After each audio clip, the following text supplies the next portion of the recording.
In football, if we exclude the most powerful flank attackers in the game, Adama Traoré is a prime example. Adama was trained in Barcelona's youth academy, La Masia, for 10 years but only played for Barcelona's first team for a mere 20 minutes. He had no ounce of technique, just pure speed. In his first 2 years in the Premier League, Adama proved exactly why Barcelona didn't want to keep him.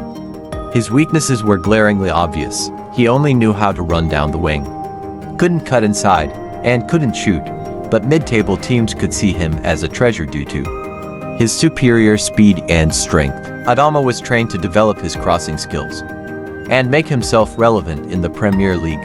In the 19-20 season, Adama was transformed by Wolves manager Nuno into a wing-back, and from there, he became the most terrifying beast in the Premier League. Dropping back not only masked his technical flaws but also allowed this unleashed wild dog, or stallion, to run freely. Around New Year 2020, in a match against Man City, Adama scored and assisted, leaving Pep Guardiola stunned, after being favored.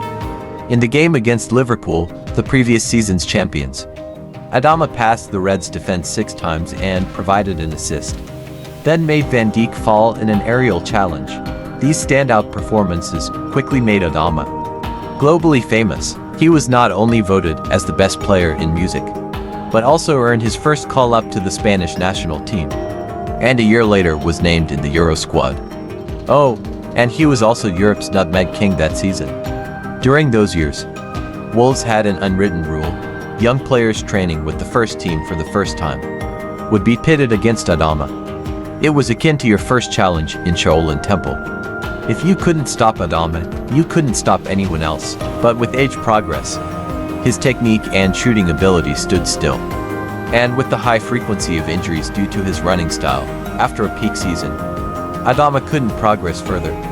After an unsuccessful loan spell at Barcelona in the previous season, with 40 appearances, he only scored 3 goals. He returned to the list of optimistic players, but even so, when facing Man United, after half a year of rest, Adama first participated and provided an assist this season. That's why Aaron Wan-Bissaka chased after Adama. And the result was a humorous effect and increased viewership.